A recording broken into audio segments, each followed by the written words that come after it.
Hello friends, I am Neeru and most welcome to my channel beauty and hair styles. Friends, आज मैं आपके लेके आई हूँ वैक्स हीटर से रिलेटेड कुछ क्वेश्चंस और साथ ही साथ वैक्स भी, जिसमें वैक्स है हमारे पास आज की रीका वैक्स। बहुत ही अच्छी रीका की चॉकलेट वैक्स है ये, white chocolate lipo soluble wax. ज़्यादातर फॉर ड्राई स्किन के लिए, इसलिए क्योंकि ड्राई स्किन में ज़्यादा हाइड्रेशन की ज़रूरत पड़ती है और ये लिपिडियम होते हैं इसमें, जो कि हमारे स्किन को ड्राई नहीं होने देते। इस वजह से इस पर लिखा हुआ है फॉर ड्राई स्किन। वैसे इसे कोई भी स्किन वाला यूज़ कर सकता है। सेकेंड कि हमने यहाँ पे रीका वैक्स ली है और आपका ये क्वेश्चन था कि मैम मेरे जो वैक्स हीटर है ना उसमें कट नहीं, मेरा वैक्स हीटर कट नहीं मारता है। मेरा वैक्स हीटर भी कट नहीं मारता। और आप क्या कह रहे हो कि अगर मैं इसको यानी कि बार बार हीट अप किस तरह से करूं, उसे हीट करके उसे वेट करूं कि क्या वो ठंडा हो जाए और देन मैं उसे अप्लाई करूं, तो डियर आपको ऐसे नहीं करना है। ऐसे आपको बहुत ज़्यादा टाइम लग जाएगा। तो जैसे कि मैंने यहाँ पे रीका वैक्स ली, ठीक है, और मैंने यहाँ पर इसको जितनी क्वांटिटी, मुझे थोड़ी सी क्वांटिटी की रिक्वायरमेंट थी। ये देखिए, ये चॉकलेट वैक्स है और मैंने थोड़ी सी क्वांटिटी ली है और इसको हीट अप कर लिया है यहाँ पर, ठीक है। एक और चीज़, आपका एक क्वेश्चन था कि मैम मेरी वैक्स में छोटे छोटे दाने हो गए हैं तो मैं क्या करूँ। अगर आपके वैक्स में छोटे छोटे से दाने बन जाते हैं ना, वो जो दाने होते हैं ना, वो एक तरह से शुगर की दाने बन जाते हैं। कोई भी वैक्स है वो कोलिजन हो जाता है, इकट्ठे हो जाते हैं, तो आप उसमें थोड़ा सा लेमन जूस ऐड कर दें। लेमन जूस ऐड करोगे ना तो वो ठीक हो जाएगी, यूज़ करने के लायक हो जाएगी। देन अब देखिए, यहाँ पे हमने रीका वैक्स ली है और इसको जब हमने अप्लाई करना है, देखिए मैंने यहाँ पे, ये काफ़ी गर्म हो गई थी, मैंने इसे रिमूव कर दिया है, ठीक है। मेरा स्विच भी इसका मेरे हाथ में ही है। तो हमने क्या करना है कि इसको जब हम यूज़ करेंगे, जैसे कि मैंने यहाँ पे वैक्स स्ट्रिप ली है और थोड़ा सा पाउडर ले लेते हैं। यहाँ पे हम थोड़ा सा पाउडर ले लेते हैं और जिस भी सरफेस पे आपको अप्लाई करना है उस सरफेस पे आपने हल्का सा पाउडर, जैसे कि मैं यहाँ पे अप्लाई करके दिखा रही हूँ आपको, हल्का सा पाउडर अप्लाई किया और वैक्स ली और इसे अप्लाई करेंगे हम यहाँ पे इस तरह से। अब आप देखिए कितनी ईजिली ये लग रही है, कितनी आसानी से ये लग रही है ना। और सबसे अच्छी बात है कि इसमें स्टिकनेस ज़्यादा नहीं है, ज़्यादा स्टिकी नहीं कर रही, बहुत ईजिली ये अप्लाई हो रही है।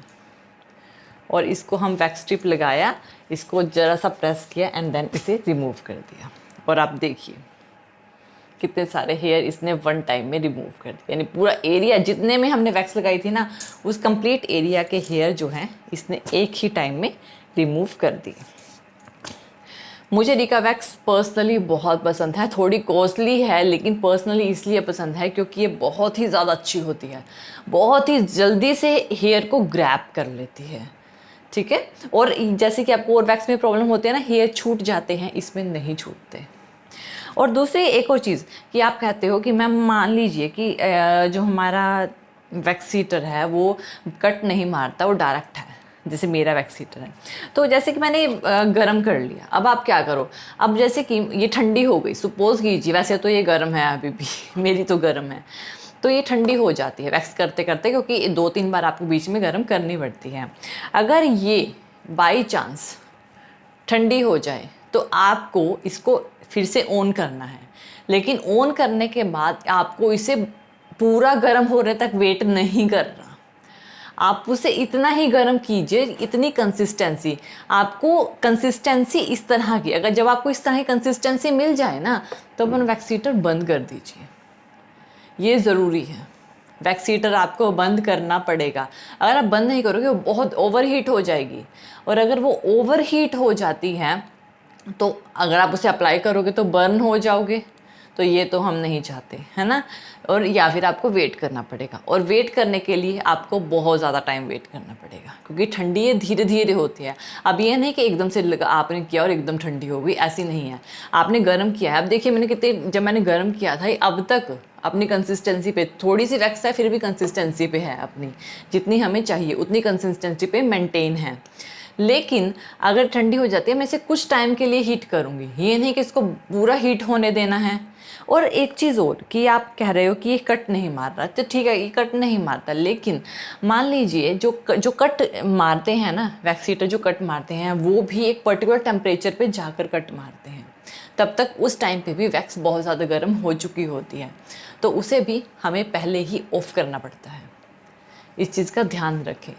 तो इस चीज़ का, इसी वजह से आप चाहे कट वाला वैक्स हीटर यूज़ कर रहे हैं चाहे बिना कट वाला वैक्स हीटर यूज़ कर रहे हैं, आपको कंसिस्टेंसी और टेम्परेचर देखना पड़ेगा। टेम्परेचर इतना होगा कि आपको बर्न ना करे लेकिन वैक्स फ्लोइंग हो, इतना टेम्परेचर मेंटेन करना पड़ेगा। वैक्स फ्लोइंग हो और आपको बर्न भी ना करें। अगर ओवर हीटिंग कर दोगे तो आपकी स्किन बर्न हो जाएगी। तो इस चीज़ का आपको बिल्कुल ध्यान में रखना है। और बहुत ज़्यादा थिक नहीं होनी चाहिए वैक्स, ठीक है। थिक होगी ना तब भी आपको करने में प्रॉब्लम होगी, तो थिक नहीं होनी चाहिए। और दूसरी चीज़ की मैंने वैक्स, ये रीका की चॉकलेट वैक्स ली है जो कि लिपीडियम है इसके अंदर। ये बिल्कुल भी ड्राई नहीं करती स्किन को, कॉस्टली बेशक है लेकिन ड्राई बिल्कुल भी नहीं करती है ये। और साथ ही साथ एक मॉइस्चर जो है मेंटेन रखती है। इस वैक्स को यूज़ करने से पहले आपको पाउडर ज़रूर लगाना पड़ता है। पाउडर अप्लाई करें एंड देन वैक्स का यूज़ करें। और जो बीन वैक्स होती है उसमें आपको क्लीन सरफेस चाहिए होता है, लेकिन पाउडर लगाने की इतनी नीड नहीं होती है, ठीक है। इस बीन वैक्स में आप जैसे कि आप बीन वैक्स या कोई हार्ड वैक्स करते हो, जैसे ब्राज़ीलियन वैक्स करते हो, उसमें आपको स्ट्रिप्स की ज़रूरत नहीं पड़ती। इसमें पड़ती है लेकिन ये वैक्स मुझे पर्सनली बहुत पसंद है। आप कह रहे थे कि क्या इसे हम फेस पे कर सकते हैं, तो डेफिनेटली आप इसे फेस पे कर सकते हैं, लेकिन मैं हमेशा से अपनी मैक्सिमम वीडियोस में यही कहती हूँ कि use epilators instead of wax. Epilator का यूज़ करो, क्योंकि एपिलेटर क्या करेगा, आपके फेस पे जो एक्स्ट्रा हेयर्स हैं उन्हें भी क्लीन कर देगा और आपको स्ट्रेच भी नहीं होने देगा, यानी कि फेस खींचेगा नहीं। लेकिन ये जो चीज़ें हैं ना लॉन्ग टाइम पीरियड में आपको इफ़ेक्ट दिखाती हैं। यानी कि इफ़ेक्ट कैसे, मतलब कि मान लीजिए आपने वैक्स की और रेगुलरली आप कर रहे हो, 10-15 दिन बाद कर रहे हो, तो आपकी स्किन ना लूज़ पड़ने लग जाती है और जल्दी लूज़ हो जाती है। तो ये तो आप नहीं चाहोगे कि आपकी स्किन लूज़ हो, फिर आप स्किन टाइटनिंग के लिए कुछ करोगे और वैक्स भी करोगे, तो ऐसा ना मत करिए। आप एपिलेटर्स का यूज़ कर लें।